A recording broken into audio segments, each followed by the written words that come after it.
Hello, friends. Welcome to the mindfulness session number 3. I had given you a challenge yesterday, and I'm very sure that you must have fulfilled that challenge. I had asked you to clean up your wardrobe, your room, as well as your mind. I hope you enjoyed that. Today, we are going to talk about change. 2500 years ago, it was Gautama the Buddha who spoke about change. He said that change is the essence of life. He said that change is the only constant.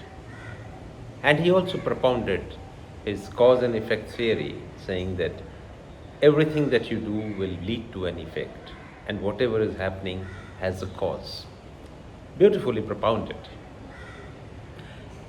As we have grown over centuries, Homo sapiens came into this earth. We appeared around 1.5 to 1.7 million years ago. Before us, there were many other species, but all the species which were able to adapt to change were the ones who survived. All those who could not adapt to change did not survive. They perished, they got extinct. We are a product of our forefathers right up to the beginning are those who adapted to change. So any change needs adaptation, and that is the theory of evolution. What happens is that in this journey of Homo sapiens from 1.5 to 1.7 million years till today, it's only in the last 10,000 and odd years that we have come and started living in society, living in civilization. Before that, we were all in the jungles, in the wild. And what happens there is every moment is full of challenge, full of change. Danger lurks everywhere, and that's where, as I said earlier about fear drives you towards protection of yourself. The response could be of any looming threat or any new thing which is happening, which is creating fear. The response could be either to fight or to flight, to run away from there. So to take flight or to fight with the danger. You either hunt or you get hunted. These are the two possibilities which happen in the jungle situation. As you know, the adaptability of animals or beings, living beings, is the crux.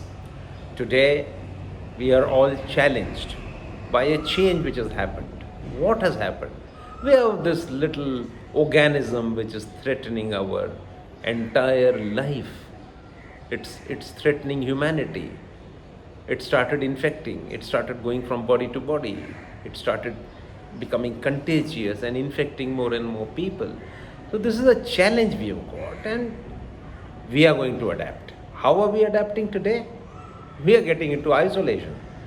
We are curing the people. We are trying to give succor to the people who already got affected. But those who are not yet infected, we are trying to stay isolated so that for a reasonable period of time, when you are not getting infected, the virus will slowly not find any new person to infect and will perish on its own. So that is the adaptability which we as humans have now thought about. And isolation is our response to this new threat. Similarly, do you know that the tiger never gets old? He never gets old. He is as young as he was throughout his life till the day he dies. The day he becomes old and he is not able to hunt, that is the last day of his life. Because if he can't hunt, he goes hungry, and when he goes hungry, he dies of starvation. So, a tiger stays young till the last day of his life. Similarly, my yoga teacher, Mr. Pranav, he tells me that the muscles never grow old. He says that your muscles will be always young, and it's only the body, the other cells, your thoughts, your mind which will get old. But your muscles, they keep rebuilding themselves. They hold on, and if the more you exercise and keep them in trim, the younger they will be. Until the last day of your life, your muscles will be as young as any 25-year-old person's muscles. So, what happens is that there's a theory which is going on now that it's the mind which gives up before the muscles. The muscles, even if they have been used only 50%, but if the mind gives up, then the muscles are not able to perform. The performance goes down immediately because it's a combination of the mind and the body. And if the mind thinks that, oh, I can't do it anymore, the muscles will not be able to perform. And many times we've seen that with a lot of potential still left in them, the mind gave up. So that is how things happen. So it's important to understand that your mind should always also be honed according to how you hone your muscles. So they have to work in tandem. So it's the body and the mind which both have to be kept in trim. So change. Every change is a challenge, and every challenge is a change. We've seen that in a jungle situation, every minute there could be a looming threat. Every minute you could be in a danger of getting hungry, so you have to hunt. So these kind of things keep happening. So the whole life is full of challenge, and the body and the mind both are geared and designed to meet new challenges. If there is no change and if there is no challenge, then there is a signal which goes in that maybe death is happening. Maybe it is getting towards a situation where life may not exist. And so, if there is no challenge being given to the body starts creating challenges for itself. This is a survival instinct. So, you have to understand this. As they say, there's a proverb in Hindi saying, "Khali dimag shaitan ka ghar hota hai." What does it mean? It just means that when you are having nothing new happening, the body and the mind will create new challenges. The mind will create challenges by making you think of doing something, as they call it khurafat, something. And the body, it may create illness just to create the challenge in its quest to see that you keep on changing, you keep on alive. Because as they say in Hindi, there are two words, jad and chetan. Jad is something which is immobile, it is not moving, it is not changing. And chetan is full of life, it's moving, it's changing. So this change is needed. And when the change doesn't come, you'll find that challenges will start coming in from within. And that is not a very desirable thing. Because those challenges could be in form of illnesses. It could be in form of some kind of thoughts which may not be good for society or for yourself. So, remember, you have to keep giving challenges to yourself instead of challenges being created for you. Since the last 10,000 years, we've come into civilization, we've come into cities. We don't have to go out and hunt for our morning breakfast. All it needs is a walk to the supermarket, getting some cereal, getting the bottle of milk which is delivered to your homes, and making the cereal and eating it. You don't have to hunt. So there is no insecurity there. There is no fear there. You get it. Similarly, over a period of time, we've now started getting into a situation where there are hardly any challenges left. And when there is no challenge coming in, the body starts creating it. What happens is that when there is a challenge which comes in, you have to perform. And you perform to the best of your ability. This is the way you respond to the challenge. And once they respond to the challenge, it meets the challenge and you are able to overcome it, you get into a high. You feel very happy. If you do real vigorous exercise and you're able to accomplish what the trainer has told you and which you thought was very difficult, you may be sweating, you may be tired, your heart may be beating rhythmically very, very fast, and yet there is that smile on your face, there's that laughter which comes out, and you start laughing about it, feeling so nice. That's the high you get. That's the high you get after meeting a challenge. And then there is honing of the muscles, there is honing of the mind.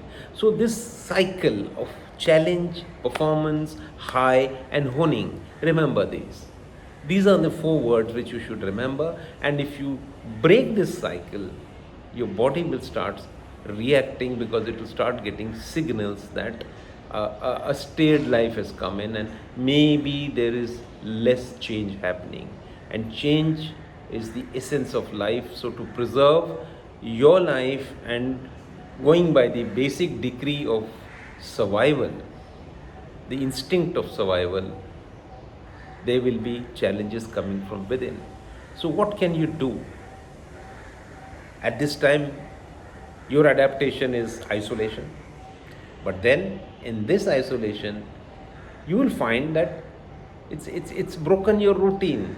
You're used to having coffee at 11 o'clock with your friends in the office. You are used to having weekends. You are used to going out for golf.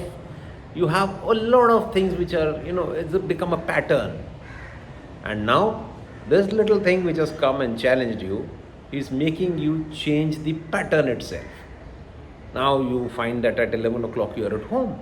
On a weekend, instead of the golf course, you are still sitting, maybe in the swing in your balcony, or maybe in your bedroom, or maybe prompt in front of the TV.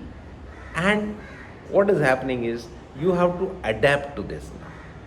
And don't allow this isolation to get you into boredom. Boredom is another thing. It is created because there is no change or challenge happening. So how do you do this? Learn new skills. Physically speaking, your body can learn new skills. In your home, there are many things you can do. Even taking a needle and trying to put the thread, you may have done it many, many years ago. Try and do that. Sew a button. Try something new. Take up a new skill. Read a new book. All those books which you purchased, when you went into the bookshop and said, wow, this is really nice, this is good, they might be just sitting in your library and without you having read it. Pick them up. Pick any one. Read it through. That is a challenge. Learn something new. Learn a new language. This is the time.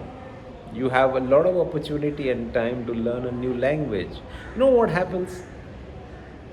As children, when we are in the stage of learning, those days in school and college, every time your neural paths are being made, new neural paths in the brain, they start getting created because you are learning new things.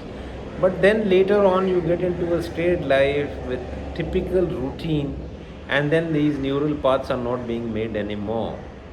So, to keep your mind staying young, you need to create neural paths. And this is the wonderful opportunity you've got. Staying at home, take up these things. You can change your eating habits. Take up something new. Maybe you could think of playing music. We all been listening. We love listening to music. Maybe you could take up an instrument. Try and train yourself. Maybe you could try singing. You could. Maybe there is that little latent good singer inside you which you've never met. In your whole movement towards the goals of life, you may have neglected your talents. Think of that. Learn something new. Let your mind stay young. Exercise. Take up those exercises which you always thought that, oh, these are for mountaineers, these are for trekkers, this is for so and so, this is for a bodybuilder. Try them. Maybe you could find some hidden talent within you. Maybe you could find that little potential which you never thought existed. Maybe that all those things which you kept getting frustrated that I don't lose weight, my tummy is not going down, I have a bare belly. Maybe you could overcome that during these days. Look at the brighter side.